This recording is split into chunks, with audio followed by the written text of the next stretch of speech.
Est-ce qu'on peut dire que cette quête d'identité générale est aussi une soif d'idéal? Oui, alors, avant la soif d'idéal, il y a une espèce de contrainte. C'est la contrainte de savoir exactement qui l'on est. Alors, qui l'on est, ce n'est pas une grande question que ça, mais quelles sont les valeurs qui définissent son existence. Et en fait, on est engagé dans plein de choses, dans le travail, dans des groupes d'amis, et nous sommes des individus multiples et contradictoires. Donc, il faut réussir à construire une cohérence à travers tout ça, que notre vie fasse sens, et pas seulement sens. Il faut qu'il y ait une espèce d'élan vital, un peu de passion dans l'existence. C'est là que nous avons besoin d'idéaux. L'idéal est absolument nécessaire pour trouver l'énergie qui nous entraîne. Parce que sinon, cette perte d'énergie, c'est la dépression, la déprime, le désengagement, le retrait de soi qui guette. Et alors vous dites que nous vivons dans une société qui a des aspects formidables, mais qui est décevante. Cette société, elle est décevante, et donc elle manque d'idéal d'une certaine façon. Oui, alors ce n'est pas une société négative, dure à vivre, parce elle est pacifique, elle est très fluide, elle offre des espaces de liberté, de créativité. Mais ça manque un petit peu de souffle. Au niveau de la société, ça manque de souffle. C'est à l'individu lui-même de construire ce souffle dans sa vie. Donc il est condamné, d'une certaine manière, à inventer son petit monde à lui, avec des passions personnelles qui lui donnent un élan. Alors on trouve ça dans toute une série de loisirs culturels ou sportifs. Et ça marche bien. Mais parfois, il y a la conscience que c'est quand même, comment dire, un petit souffle, qui aurait des souffles plus grandioses, mais qui ne doivent pas non plus déboucher sur n'importe quoi. Comment peut-on avoir des grandes passions, mais des belles passions humaines, pacifiques, conviviales? C'est un débat très important qu'on devrait peut-être avoir.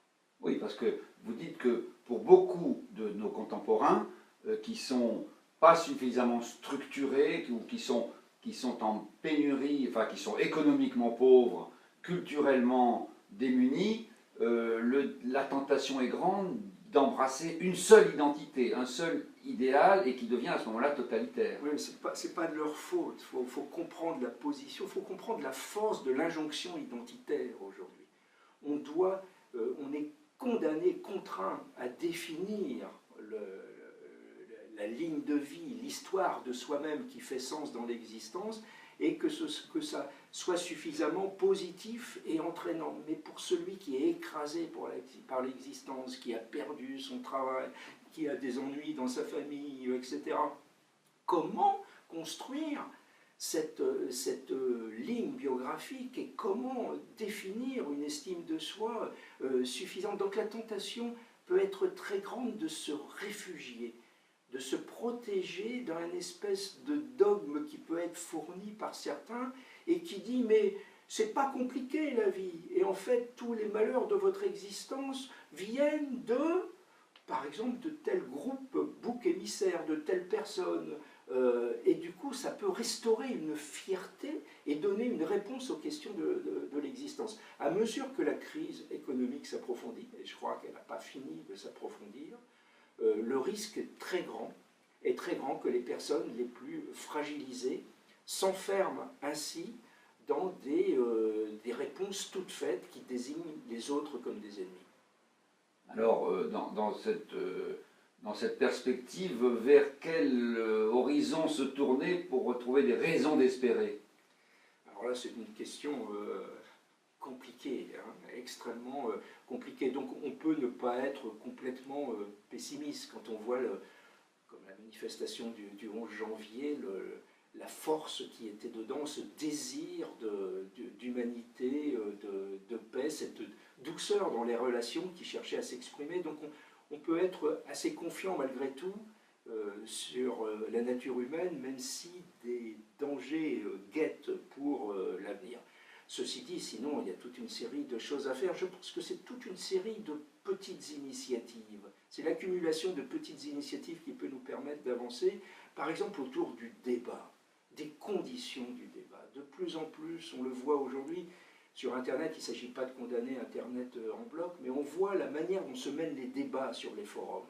Chacun part de lui, de sa conviction, souvent avec une passion très forte et un petit peu agressive, et trouve matière à démolir l'adversaire en prenant une information quelque part, sans la moindre écoute, sans la moindre attention. Or, au cœur du débat, ce qu'on appelait la dispute autrefois, mais qui n'était pas, on ne se disputait pas pour se chamailler, au cœur de cet échange, il y avait l'écoute des arguments adverses pour essayer d'avancer soi-même. Le cœur de la question, c'est ça. Est-ce qu'on est soit en bloc, on a raison et on ne va pas changer d'un millimètre? Non. En plus, c'est faux, on ne fonctionne pas comme ça. Nous sommes tous des individus en mouvement. Et nous évoluons surtout dans l'écoute des autres et des idées différentes. Nous découvrons de nouveaux univers. Et c'est comme ça que l'on progresse. Et cette question, cette définition de l'individu est tout à fait essentielle pour que les choses se passent plutôt bien dans l'avenir. Donc, quelque part, c'est une tendance, on peut dire, à long terme. Est-ce que l'humanité ne va pas vers plus de conscience, plus de complexité, plus de... Alors l'humanité va vers toujours plus de complexité, et c'est ce qui est complexe pour les pauvres individus qui sont très tentés de se réfugier dans des réponses simples. Or, il n'y a pas de réponse simple comme ça. Comme elles sont fausses, ces réponses simples, pour se justifier, souvent ça dérive vers l'hostilité, vers d'autres groupes, vers l'agressivité. Et c'est là que c'est très dangereux. Donc il faut rester des travailleurs infatigables de la culture, de l'échange, de la curiosité, de l'humanité. Je vois malheureusement pas tellement d'autres réponses à donner. Pacifier la complexité.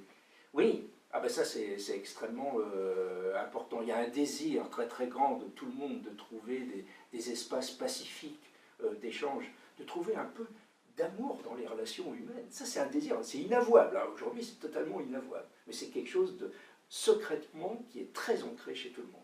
Merci beaucoup.